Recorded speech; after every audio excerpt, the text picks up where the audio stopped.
Generalmente la ciudadanía puede responder a las exigencias que tiene el Estado como un ente que media y regula la educación. Si no regula la educación, se va a reflejar en la cultura general. Publicar a través de una universidad pública es una labor de sacrificio, ¿no? En el sentido de que uno no publica libros o artículos con la finalidad de conseguir una compensación económica, ¿no? La cultura visual y la historia del arte van de la mano, y eso nos podría ayudar a ser una sociedad mucho más culta en ese sentido, ¿no?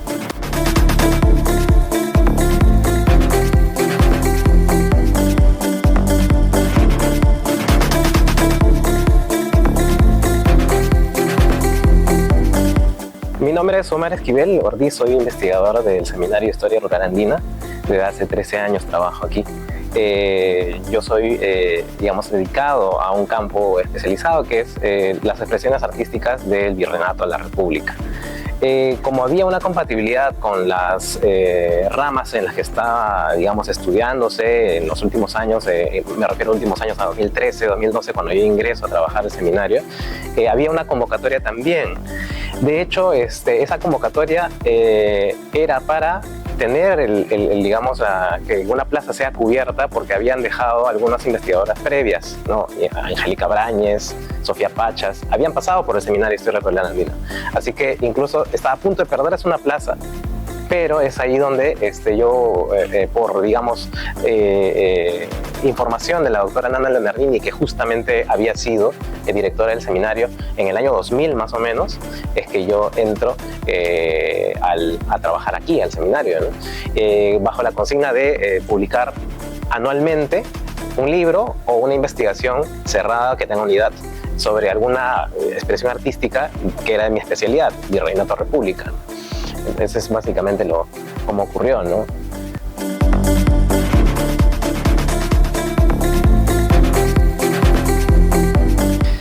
Distintos directores han pasado por el Seminario de Historia Rural Andina, pero tal vez los dos más importantes fueron exactamente Pablo Macera y Nana Leonardini. En el caso de Pablo Macera, el principal legado que nos ha dejado es el de otorgarle mayor peso al significado histórico que tienen las expresiones artísticas del Ande y de la Amazonía.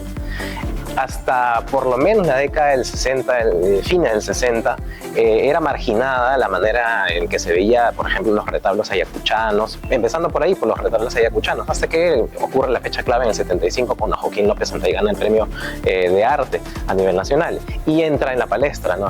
Y esto, ese premio hubiera quedado una anécdota si no hubiera habido un sustento, un sustrato académico. Y ahí es donde entra a tallar tanto Francisco Stasny como Pablo Macera y apuntalan la figura de los artistas andinos. Sin eso no existiera tal vez hoy el reconocimiento de calidad o categorías de arte que ellos poseen, o de artistas que ellos poseen, ¿no? De Carmelón Barrocal, no lo sé, de artistas amazónicos como Yahuarcani, como, qué sé yo, los Rengifo, Enrique Casanto, Chonomeni, etc.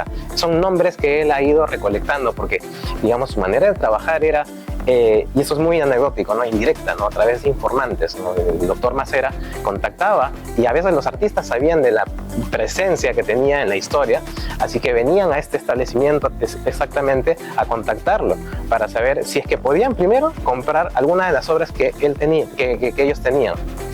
Una vez después de establecer un lazo de clientela menor, pequeña, a menudeo, es que el doctor Macera se pregunta: ¿por qué no me relatas de manera escrita, verbal y verbal, perdón, las dos cosas, y también dibujando lo que tú has visto en tu comunidad, o las creencias que tienen, por ejemplo, en tu comunidad, sean Ahuajún, Ashánica, Xochipilco y Conibo?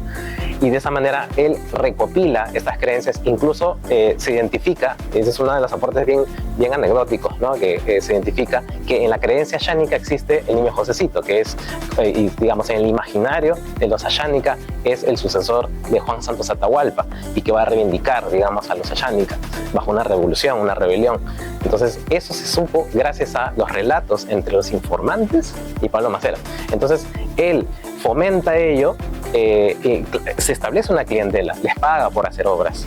Y esas obras a la larga terminan siendo publicadas en investigaciones, en cuentos, y de esa manera ya se visibiliza el arte amazónico.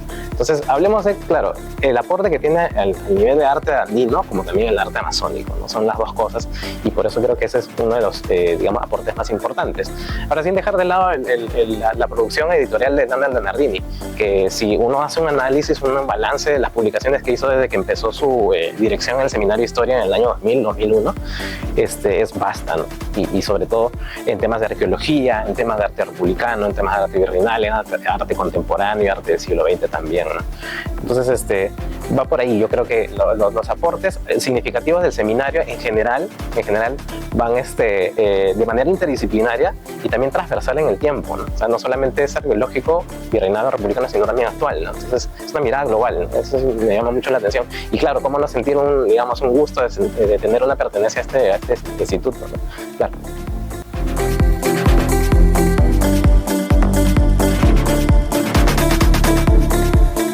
Publicar a través de una universidad pública es una labor un tanto de sacrificio, ¿no? De autosacrificio, en el sentido de que uno no publica libros o artículos con la finalidad de conseguir digamos, una compensación económica. Nunca va a ir por ese lado, por lo menos en los últimos 30 años que, digamos, he tenido contacto con mis hermanos, con familia, etcétera. Quienes publican por San Marcos no hacen no se desempeñan por ese lado, sino más bien por una estricta búsqueda académica, una exploración de campos que pueden ser novedosos y que a la larga, claro, le otorgan prestigio tanto al investigador como también a la universidad. La universidad se hace ahí, cuando hay una retribución exactamente entre el profesional que egresa y cómo genera un nuevo conocimiento. Entonces, claro, esa fue, digamos, una ambición.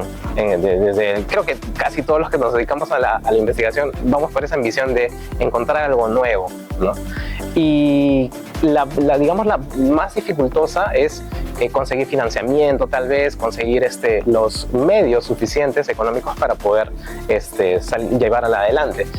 Sin embargo, es muy importante para ello saber autogestionarse, en el sentido de que si yo me interesa una publicación relacionada con la historia, qué sé yo, de la iglesia, o la historia de la milicia, o la historia de la universidad, pues lo puedo desarrollar, y al final de o incluso desde un inicio, se puede ya solicitar un financiamiento, porque hay, digamos, un interés de parte de estas instituciones, otras corporaciones, que hace de que apoyen a esa iniciativa. Entonces, no solo es pensar de manera aislada de un tema random, no un tema al azar, sino también es viendo qué tanto es de interés público. Y en realidad es la manera en la que la universidad también se conecta con la sociedad. Porque si solamente fuera una ambición netamente académica y teórica, pues esta no aterrizaría en la sociedad. Tiene que haber un lazo, por lo menos, un cable a tierra, y ese cable a tierra a la larga permite de que haya un interés público, ¿no? Entonces, por ahí es que ha ido mi experiencia. En temas de, por ejemplo, yo ya desde el año 2013, ¿no? Ya estaba, gracias, digamos, al fomento de la doctora Leonardini, Nanda, ya estábamos pensando en el bicentenario. Y de hecho las publicaciones que logré concretar en el 2015 hasta el 2019 han sido pensando en estas fechas. Sin embargo, las coyunturas políticas, las coyunturas sanitarias del COVID, etcétera, ha hecho de que no se visibilice tanto, incluso que haya sido como una anécdota pasajera el tema del bicentenario, ¿no?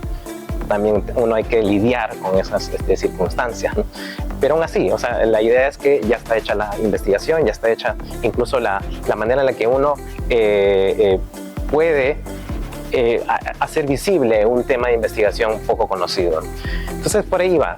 Lo último en lo que estoy trabajando, por ejemplo, involucra al municipio limeño, que tiene que ver con, en el contexto del Bicentenario, la recuperación de los monumentos del centro de Lima, ¿no? Entonces, hay una iniciativa y también hay el ofrecimiento de poder financiar esos trabajos, ¿no?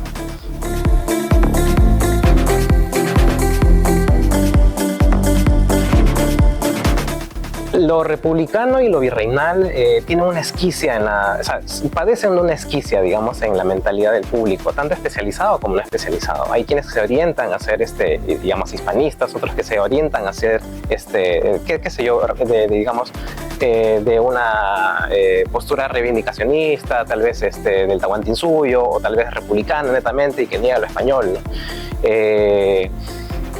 Pero yo creo que el tema de periodo de transición entre virreinato y república es una época que se puede analizar mejor para entender de que forma parte de un proceso continuo. No es que el 28 de julio, a determinada hora, empezó la república y se olvidó todo lo de atrás, ¿no? O sea, en realidad hay una continuidad, y es más, hay incluso rezagos muy marcados en el siglo XIX de una mentalidad virreinal hasta el día de hoy, creo, ¿no? En temas sociales, en temas raciales, incluso que se ha vuelto, cada vez se ha ventilado más al público las diferencias etnosociales, etnoeconómicas también, ¿no? Bueno, entonces, repensar esa época ha sido, desde mi trabajo, ha sido ver que los artistas en su momento querían ser visibilizados, pero no lo lograron justamente por un sesgo racial, ¿no? El tema de Marcelo Cabello, por ejemplo, un grabador afrodescendiente, el tema de Pablo Rojas también, que fue un pintor contemporáneo suyo, contemporáneo de Marcelo Cabello, colaboraron juntos en algún momento y que también eran afrodescendientes, ¿no? Y así como él, muchos pintores tienen un registro en los documentos históricos de Lima, pero no han sido del todo visibilizados. Es como para entender de que había una aspiración en el momento de la independencia, ¿sí?, para hacer cambios, generar cambios, pero estos cambios a la larga no se dieron. Y así como en algún momento nosotros atravesamos un evento proselitista de algún candidato que promete cambios, en su momento también lo prometían los libertadores, San Martín y Bolívar, y bajo esa ímpetu actuaban, y en las obras de arte a veces se visibiliza eso. A veces no, a veces es indirecto, a veces es muy disimulado, pero justamente la investigación nos permite captar esos pequeños detalles donde está disimulado ese ímpetu por hacer cambios, ¿no? Y es el caso de una investigación, mi primera investigación de mayor relevancia, porque antes tenía unos artículos pequeños, pero el que tiene mayor largo aliento, o si se quiere ópera prima, como lo quieras llamar, ¿no? Es un estudio sobre un retrato de Simón Bolívar, ¿no? Y eso a la larga terminó siendo la tesis de licenciatura y también mi primera publicación.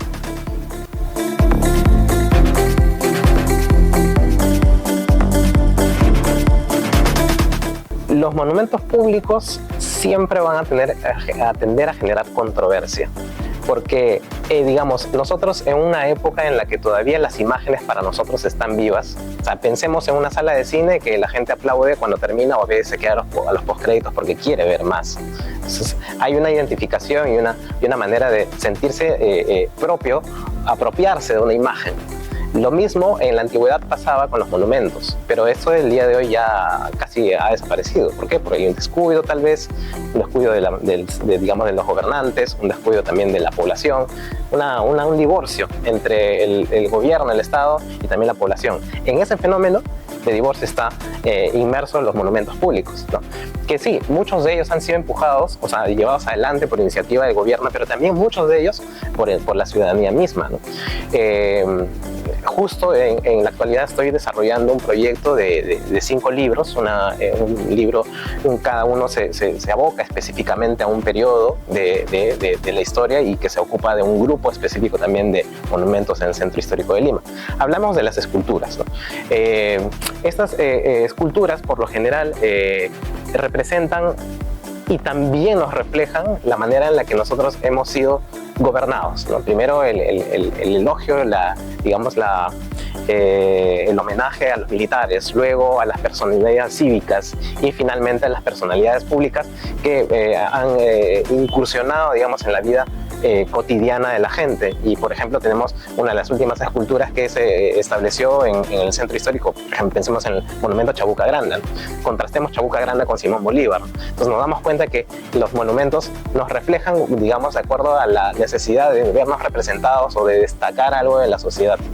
Bueno, eso por un lado, por la parte de las esculturas. Por la parte de la arquitectura es muy interesante porque estamos en una época, digamos, resurgimiento desde hace algunas gestiones anteriores de la preocupación por el patrimonio arquitectónico, ¿no? Vemos, por ejemplo, que hay, tal vez parece anecdótico ver que muchos edificios arquitectónicos del Virreinato, de la República, ¿no? Tienen ahora una apariencia que nos es ajena, tal vez con efectos de mármol, con efectos dorados o con efectos que no, dorados no, pero sí de una paleta de colores que nos ha sido un poco esquiva en el tiempo, porque nos hemos acostumbrado tal vez a colores industriales y todo ello. Ese aspecto que tienen hoy muchos de estos edificios ha sido fruto de un estudio de calas estratigráficas, de un método preciso para poder identificar cómo lucían íntegramente cuando se originaron estos inmuebles. Entonces, el día de hoy, bajo esa premisa de recuperar tanto material como conceptualmente lo que era el centro de Lima, por lo menos en una época representativa como es el siglo XVIII, ¿no? Ha hecho de que ahora sí se haya recuperado, por ejemplo, estos efectos de texturas, estos efectos de piedras, estos efectos que a la larga, con la superposición de tantas capas de pintura, pues ya se había, digamos, alterado, ¿no? el aspecto original que tuvieron. Entonces, yo lo veo con muy buenos ojos este cambio, esta política, que en realidad a lo que nos hemos acostumbrado es que los cambios se den a nivel político, pero en esta ocasión es más a nivel técnico, que son arquitectos, son historiadores del arte, son conservadores y restauradores lo que han llevado adelante este proyecto a través de ProLima, ¿no? Ahora, no hay que dejar de pensar de que también Lima no solo es Lima virreinal, sino también prehispánica, y ahí también hay mucho que trabajar, ¿no? Entonces, por ahora hay una atención sobre lo republicano y lo virreinal, pero también hace falta, de todos modos, poner más atención a lo prehispánico en Lima, ¿no? En el centro histórico de Lima.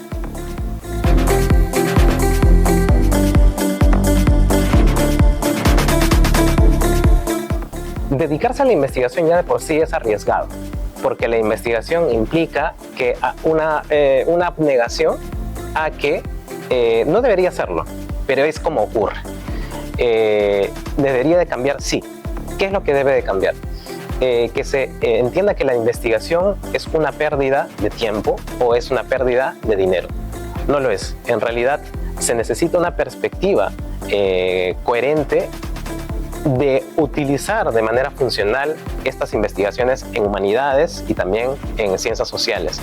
Si no hubiera sido, por ejemplo, la investigación acerca de la importancia de los monumentos, no se estarían restaurando. Si es que no tuviéramos digamos, el paradigma de que Lima puede ser sostenible, por ejemplo, como un centro tanto histórico como turístico, no se estarían haciendo las restauraciones del día de hoy. Si siguiéramos pensando de que el Bicentenario no debería invitarnos a una reflexión, seguiríamos repitiendo la misma historia. Y sabemos esta frase tan conocida, que aquel pueblo que no conoce su historia está condenado a repetirlo.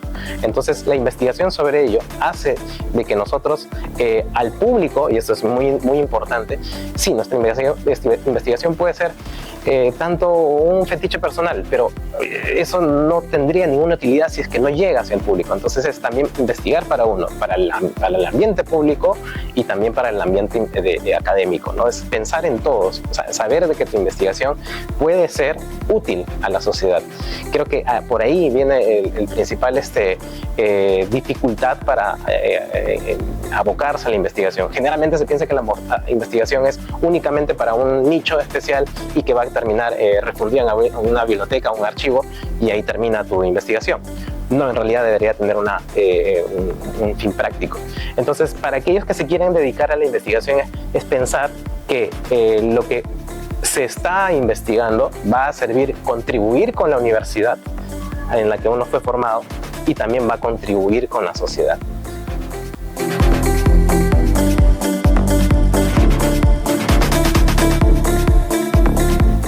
Generalmente la ciudadanía puede responder a las exigencias que tiene el Estado como un ente que media y regula la educación.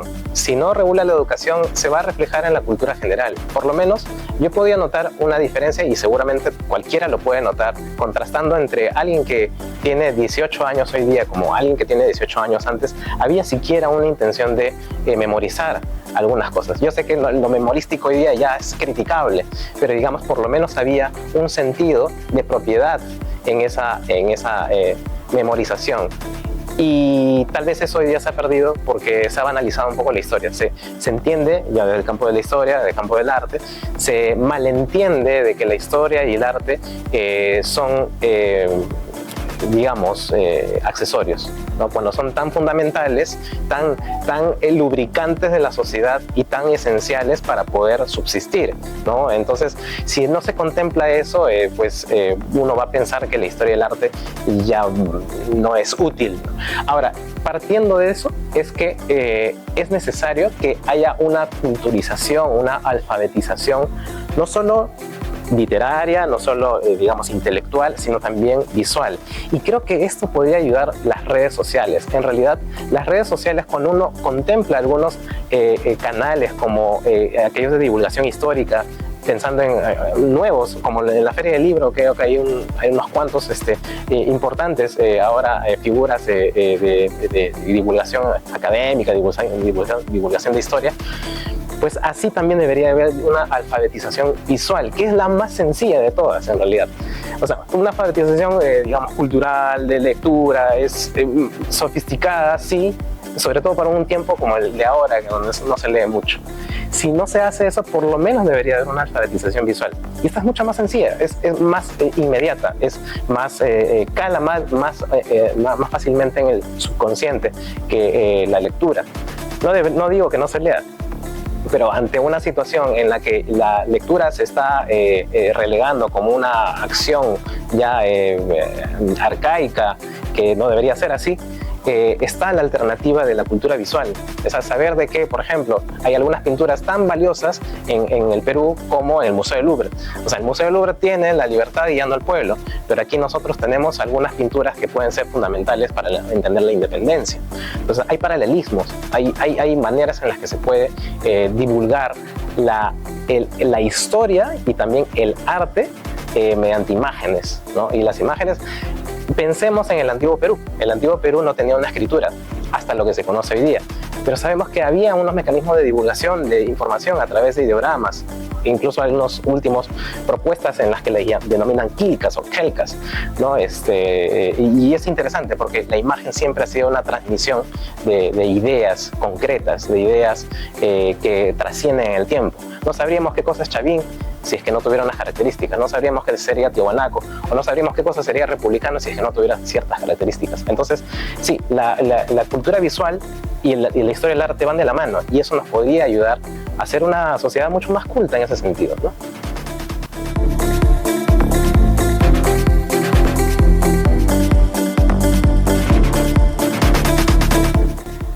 Legado de identidad.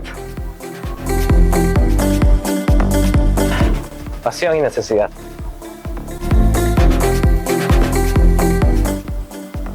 Me reservo.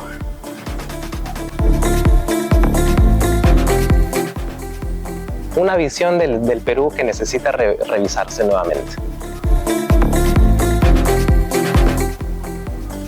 La necesidad de llegar a la verdad.